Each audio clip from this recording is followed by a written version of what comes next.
10 మోదీ సర్కార్ తెలంగాణకు ఏం చేసిందో చెప్పాలని డిమాండ్ చేశారు మంత్రి పొన్నం ప్రభాకర్. తెలంగాణ పర్యటనకు రాహుల్ గాంధీని రావొద్దనే హక్కు బీజేపీ నేతలకు లేదన్న మంత్రి పొన్నం కేసులతో భయపట్టేందుకు మోదీ సర్కార్ యత్నిస్తోందని మండిపడ్డారు. రాజ్యాంగ పరిరక్షణ కోసం యావత్ దేశమంతా రాహుల్తోనే నడుస్తుందన్నారు మంత్రి పొన్నం ప్రభాకర్. భాగంగా అస్సాంకు సంబంధించిన వాళ్ళు కేసులు పెట్టడం జరిగింది. అయినా రాహుల్ గాంధీ గారు తన దశను వదిలిపెట్టడు.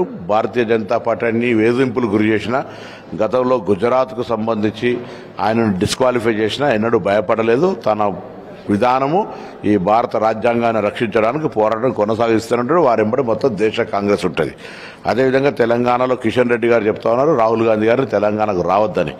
అసలు మీ రక్త పరీక్ష DNA చేసుకోండి. మీ ప్రధానమంత్రి పార్లమెంటు సాక్షిగా తెలంగాణను క్రిటిసైజ్ చేస్తే మాట్లాడడం చేతగాని మీరు తెలంగాణ ఏర్పాటుకు సంబంధించి శాసనసభకు రాజీనామా ఇవ్వండి తప్పించుకుపోయిన మీరు తెలంగాణకు సంబంధించి ఎలా రాహుల్ గాంధీని రావద్దనే హక్కు లేదు.